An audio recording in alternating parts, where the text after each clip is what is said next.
Welcome to the Bend Don't Break podcast. We are powered by The Source Weekly, Bend's locally owned newspaper. This podcast is our eddy in the rushing waters of local journalism. We are glad that you're taking some of your time to listen to us chat with the people who shape our local community.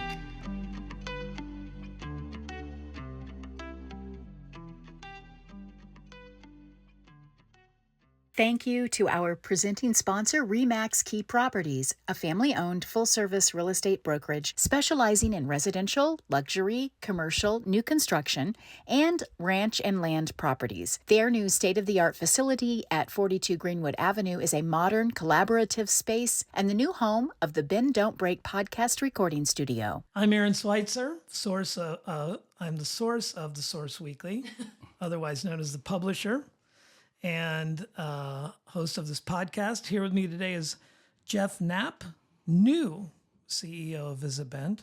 Knapp brings a strong background in sustainable tourism development, having founded and led Visit McMinnville since 2015, and played active roles in various state tourism boards, including the Oregon Destination Association. Prior to his tourism work, Knapp led direct-to-consumer sales at Sokol Blosser Winery, where he advanced hospitality and relationship-driven sales.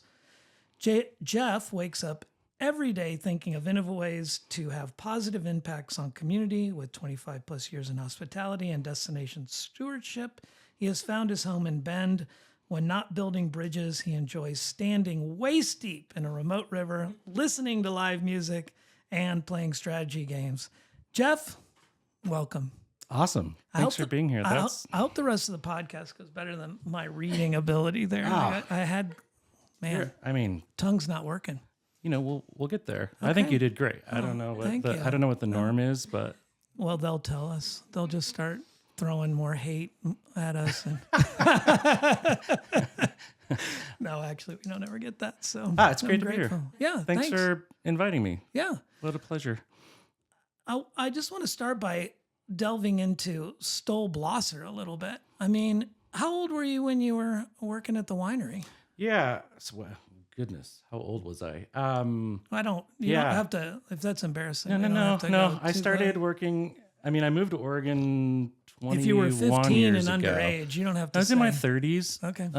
At sometime in my 30s. Yeah. I moved to Oregon in my 20s and spent the first part in Portland and then navigated my way out into the rural, the nicer part of the I think valley. It's just the journey of hospitality. Like, how do I distill the parts I like about this? Yeah.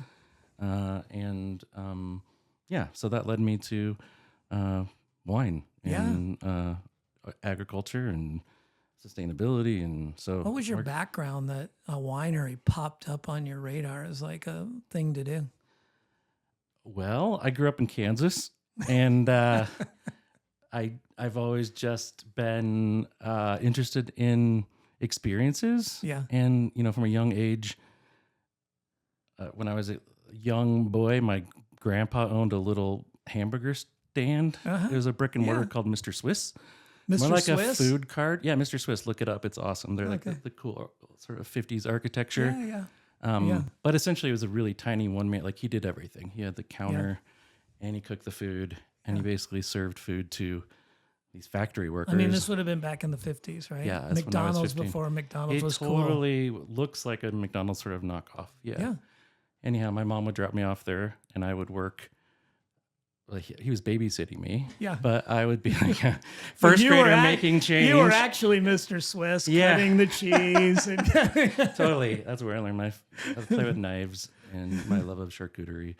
But no, that was just, I got exposed to sort of like hospitality and service, and this is amazing. And you liked it. You had a good experience with your grandpa. It was awesome. I would get an envelope at the end of the day. He taught me how to make change. If someone gives you a 10, you count back, and 5 makes 20 or whatever. That's not good math, but I get like quarters at the end of the day, and I could go play Miss Pac-Man. And I thought it was amazing. And then when I was in high school, I went on prom like you do. You get all dressed up in a tux, because that's what you do when you go to fancy dinners. Sure, I did it. As a teenager. Been there. And I was in Wichita, Kansas, and went to the only locally owned, it was like exotic, fancy restaurant in the early 90s. And experienced things like spinach salad and the exotic pine nut. And this is before internet, and I was just like, "What is this? I have to go here." And went back and got a job bussing tables, and realized that, oh my gosh, this is where all of the amazing people are. That was surrounded by non-white people and the gay community and women who were like running the show, and I was like, what is this place? So it opened my eyes to the world, and I don't know. I had a very similar track, but when I got into the food service industry, I was working at, like pretty brutal place. And I had the same experience with the diversity, and it was eye-opening, but man, it was rough. And I thought, I really shouldn't stay here. I guess that's maybe I'm a little masochistic. Well, and I think it depends. I mean, I was at a Friendly's, chain restaurant. Oh yeah. Started out hosting and then went to bus and then chef trainer, or wasn't chef but chef, as like flipping fried shrimp on the grill. And they accepted you back, but you went from front of the house to back of the house and survived. Yeah, I went and swerved over back there. But it was wild. It was certainly a formative period. Yeah, it allowed me to travel. I went to college because I was supposed to go to college, and I ended up with a degree in Spanish and anthropology and a bunch of debt. But I could make a relatively living in Kansas a lot of money, and I could travel and go eat and visit the world and come back and still have a job. Right. And so I did that long enough to where I was like, okay, I can only manage the nicest restaurants and ran a cooking school. Then I just was like, what's the future for this? So wine, was the natural progression. So I don't want to diss too hard on Kansas, but Portland was calling. I mean, it's a little cooler than Kansas. Yeah, I checked Wichita and Portland. Yeah. At the time, I think the things they had in common was probably the amount of PBR consumed when I moved was I think they were maybe the two different demos consuming that PBR though in Wichita and Portland. For sure. Yeah. I think the people in Portland were just sort of dressing like they worked in the factory, and people in Wichita were actually building the planes. But no, I made a conscious decision with my partner, and we checked a bunch of boxes and came out here and fell in love, and it's been a great journey. So how do you end up at a winery though? I mean, there's a lot of ways through food service that don't lead to when I landed pretty well. At the time, it was the early 90s. There was a restaurant called Blue Hour, and it was sort of an incubator in the Pearl District underneath Wyden and Kennedy, so one of the world's largest I remember it advertising agency. So it was this kind of melting pot of creativity, and it's sort of like, celebrities and politicians. And it was a quick sort of baptism into the Pacific Northwest and very high expectations. And it through that, I worked really, really hard and worked in that sort of like almost like Michelin star kind of environment, really high. But ended up sort of getting burned out like you would, every weekend and holidays and all the things that industry can provide.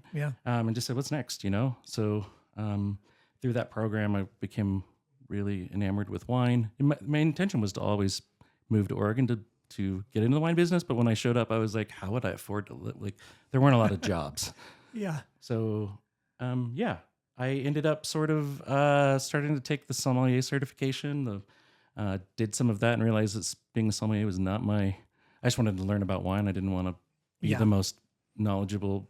It's kind of, I don't know. I found it kind of pretentious at times. Yeah, like it's kind of like you got to pass your pretentious certification. Yeah, I just got it so I could shop well and be like, oh, I know what this means. I like that. Right.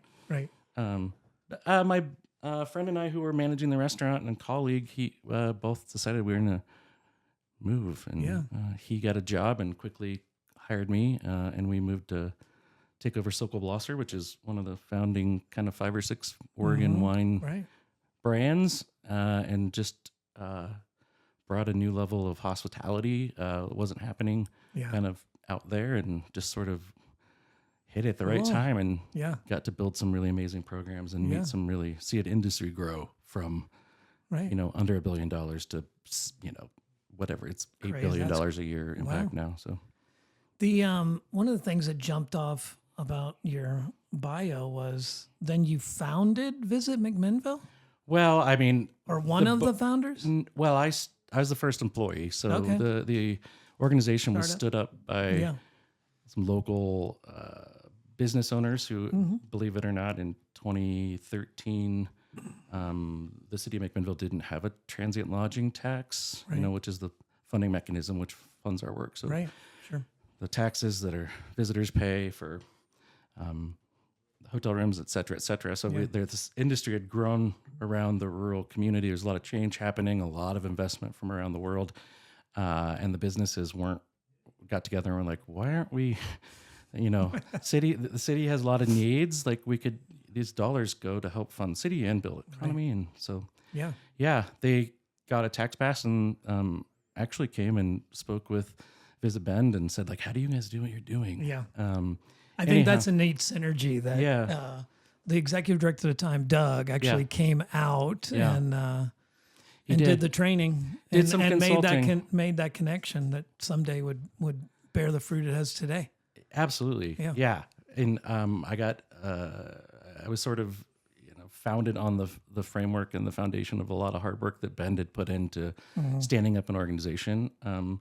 So I was the first employee. They said, do what Bend has done with the structure.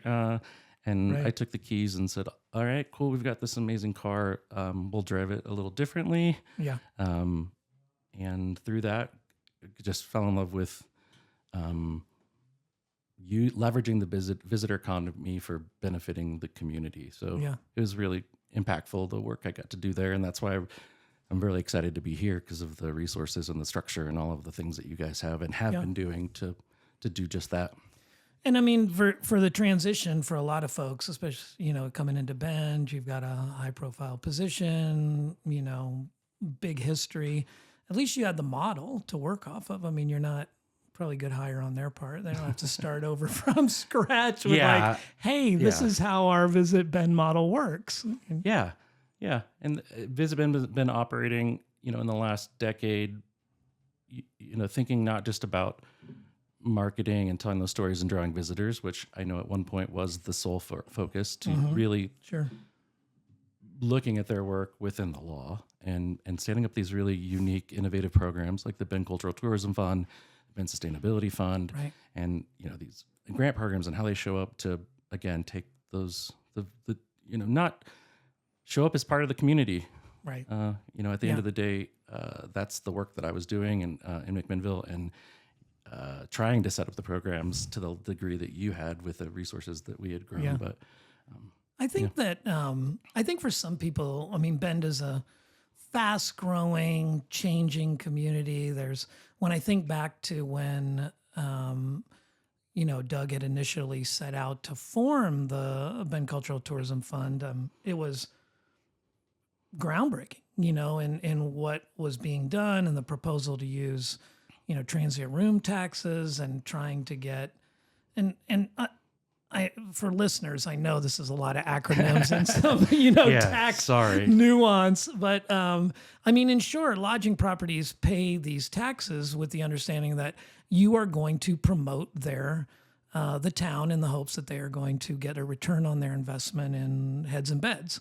And it was somewhat of a radical approach that or a diversification, and that there are cultural assets that might draw people. If we enrich these cultural assets, and people will come and, and then you have the sustainability fund. Well, if we trash this place and we look like San Antonio, then, people aren't going to come here anymore. So maybe we ought to take care of that kind of stuff. And I think that's what a lot of people don't understand now that they're in place and they're giving all this money, that there was a lot of opposition to that stuff back when it was first being funded. And anybody who knows, these things aren't groundbreaking without like pickaxes and shovels breaking that ground to get you there. Absolutely. Yeah. Yeah. It's, I think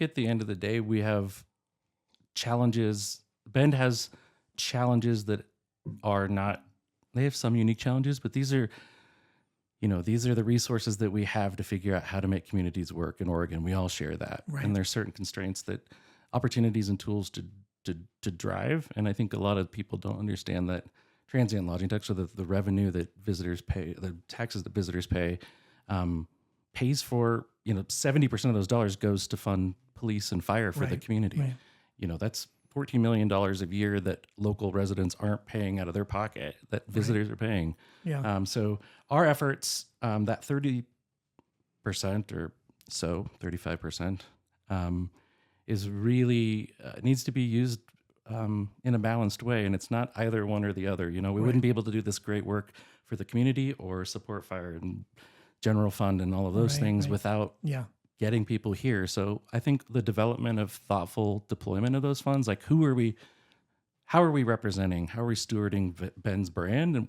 who are we inviting, and when are we inviting them? How are we showing up? How are they behaving when they How are they behaving? How can we, how can we work with Leave No Trace to programs to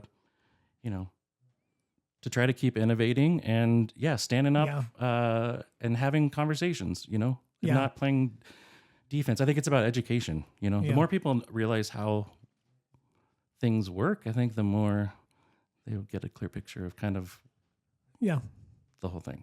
I remember a famous kind of funny Instagram moment a couple years back. This was pre-pandemic, I think, where someone in the community had come across along the riverbank where somebody had just dumped trash. There was a bunch of trash on the side of the bank, and they photographed it and posted to Instagram, and then underneath it read, Visit Ben, what are you going to do about this? And, it got really, the crazy thing was how it got picked up. It got picked up by a lot of people. And even, we were writing, the source was writing about it.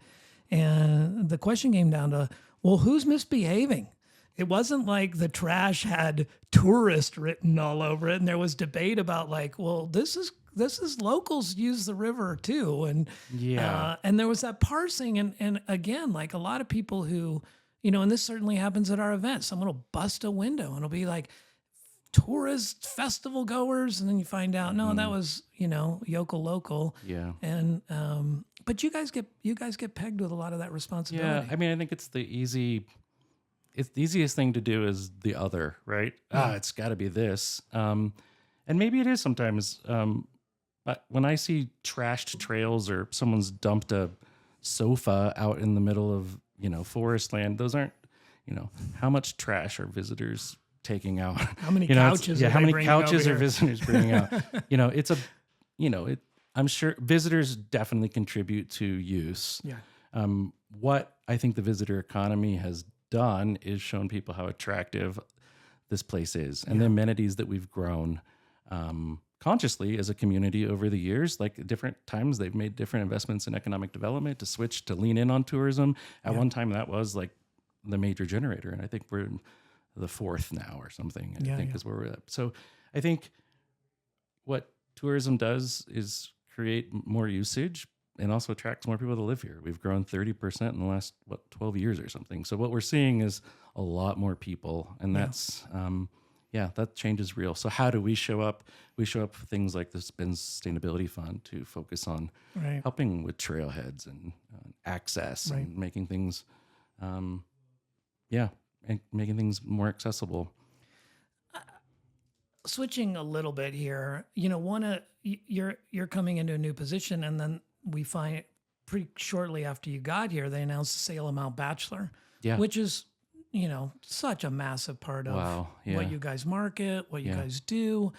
How has that, how's that impacted the way you start talking about your winter season? I know for the most part on, the surface, it's got to be business as usual, beautiful mountains, skiing, but a lot of the programs for lodging, a lot of the partnerships you have, those have got to be shifting a little bit.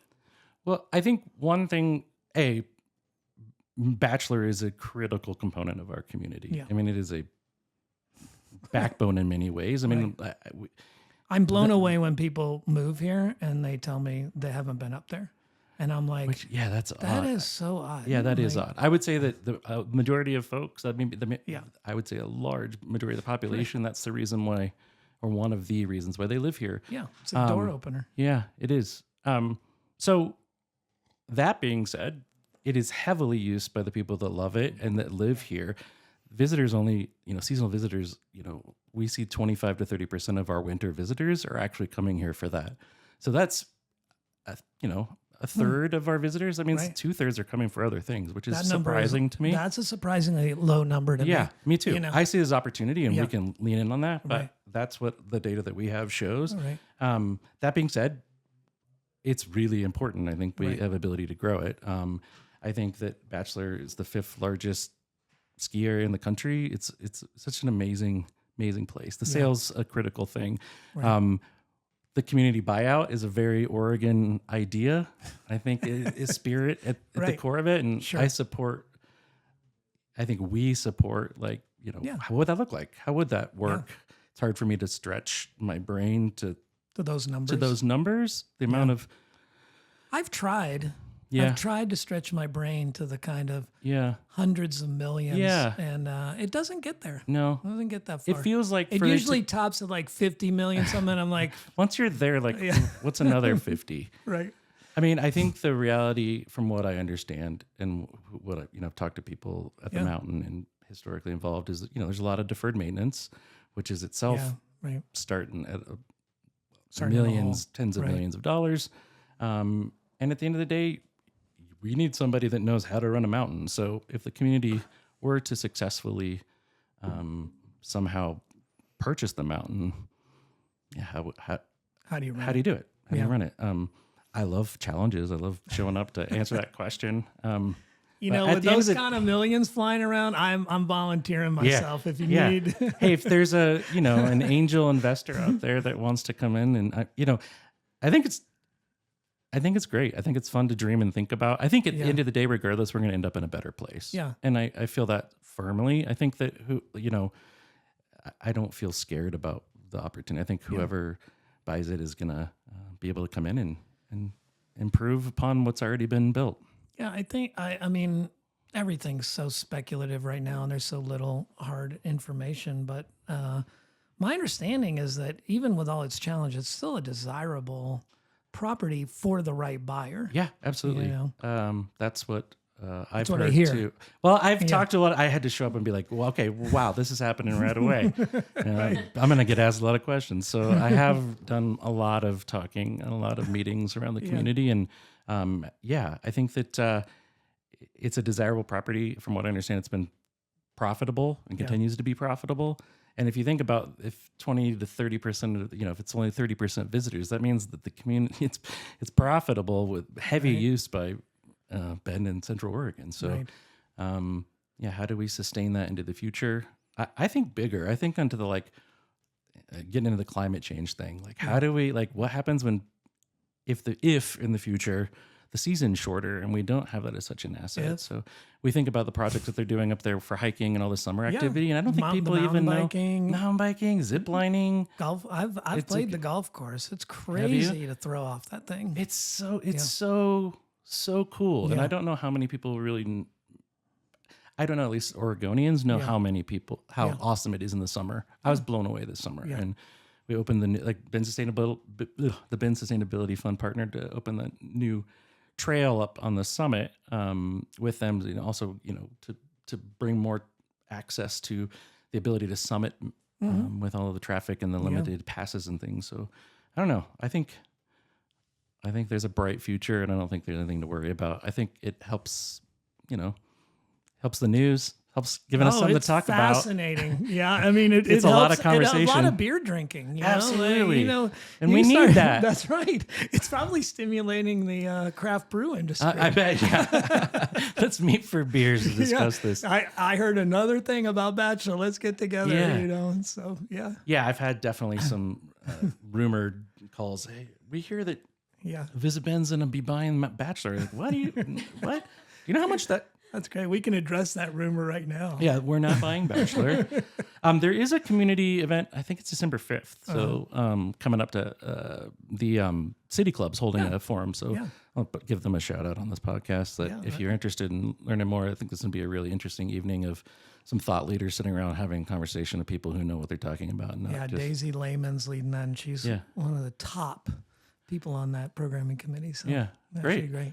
Yeah, I'm excited either way. I'm learning a lot. So, with that being one of the many things you're learning about now that you're in the position, I assume it's not still full fire hose drinking. It's not full fire hose. So we'll get, hopefully after the new year, we'll be down to sort of like a, sprinkler system or something. Right. What excites you? I mean, what are the things that you look at as once you get your footing, like what's cool?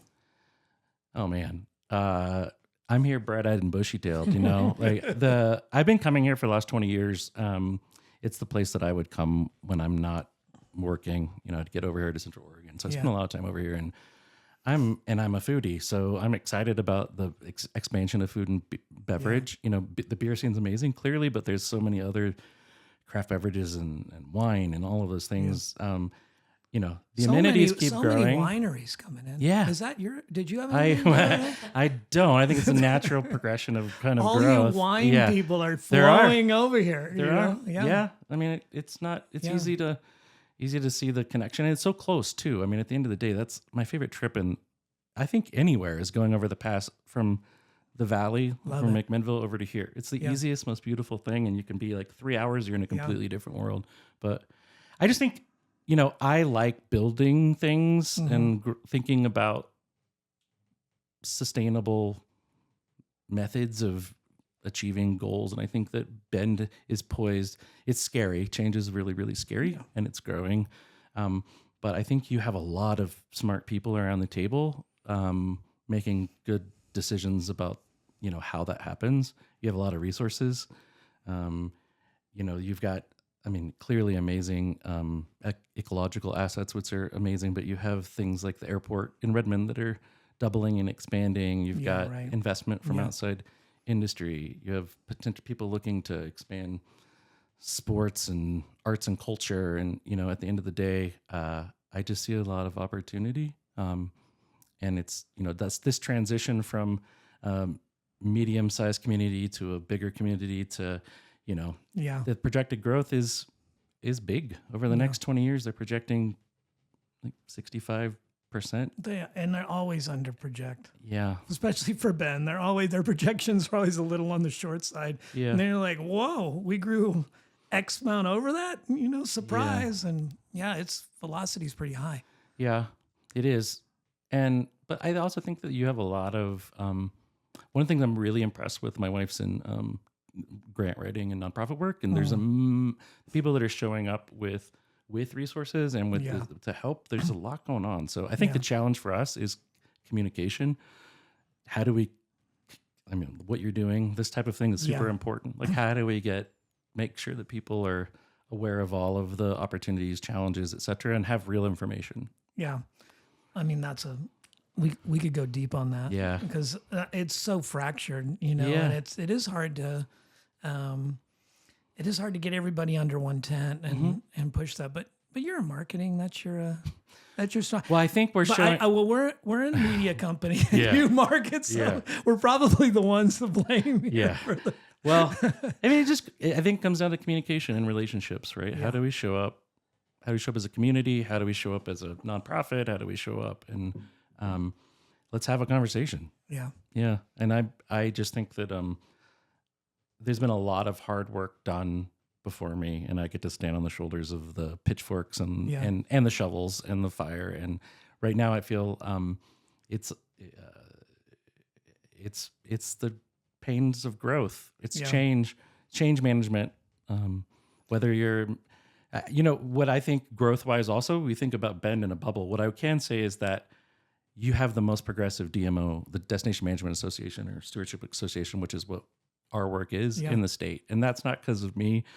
I'm going to keep it moving credit. Forward. You've only been here a couple months, but that's why I took the job. And it's, you're innovators. It stands on the work of all that you've done, and you're showing up to not just be the status quo, but to really show up and do things. And we're going to continue to do that. And we are doing that. So I went through this. I'm on the Redmond Tourism Committee, and we've been working on their rebranding, which has been so exciting. They brought in this company called Watson, and I've been amazed at their process, because I've sat through enough of those snooze fests to be like, oh, I like teal more than I like ultramarine blue. It's authentic. Yeah.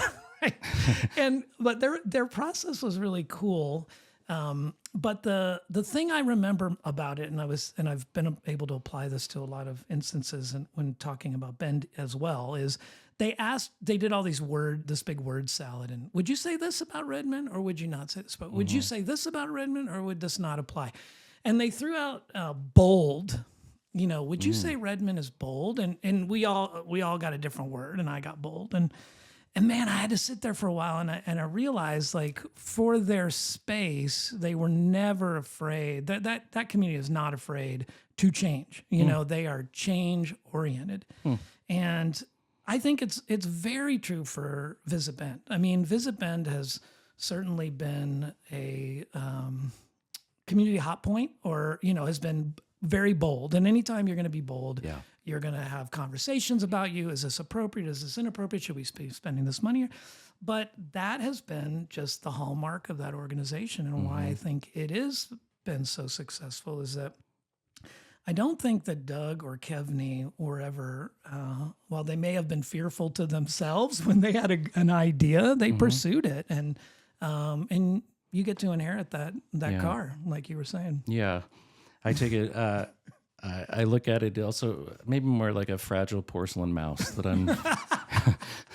It doesn't seem that fragile. No. I take it really serious. The funding's very solid now. And the funding is solid, right? And the percentages that they set back in the day were for a community that, and I don't know whether Doug was just ultra visionary, but it was a good percentage because at the time it appeared reasonable, and now it's a robust percentage, and you do incredible things with it, but it is solid.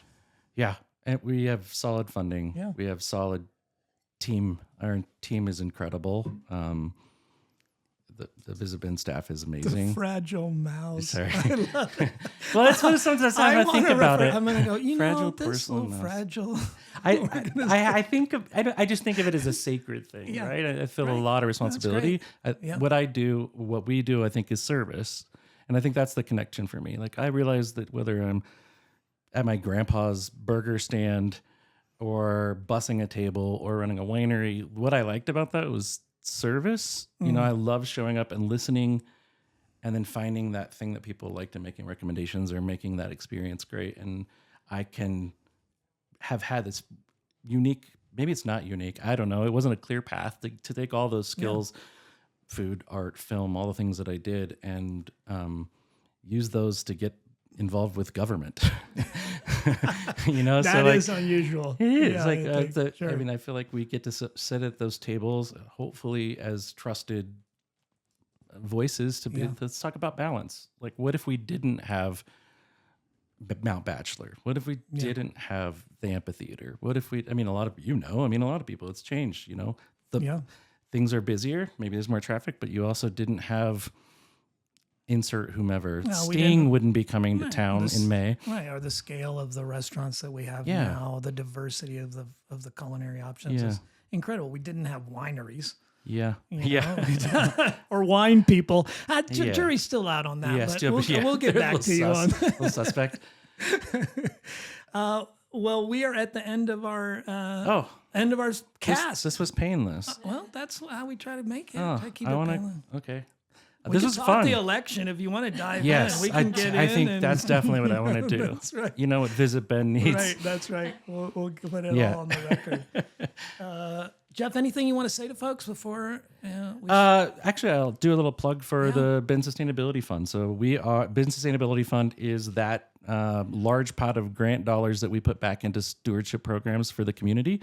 That's going to be opening live. We have $500,000 we're going to be awarding November 18th. That's going to open up to the public. There'll also be a webinar that day for local people that are interested in what that is. And we'll keep that open through January 12th. And then we'll be kicking off our Cultural Tourism Fund, which opens in spring. Just go to visitbend.com to find out. Yeah, it is. The Sustainability Fund, as I understand it, is for It's more for projects that are more permanent. Yeah, so it is infrastructure. Infrastructure that has a lifespan of 10 or more years that serves a substantial amount of visitors. And checks a couple of other boxes. But that's the main thing. Very cool. Yeah. Jeff, thanks for agreeing to be part of this. Aaron, thanks for the invite. Thanks for getting here.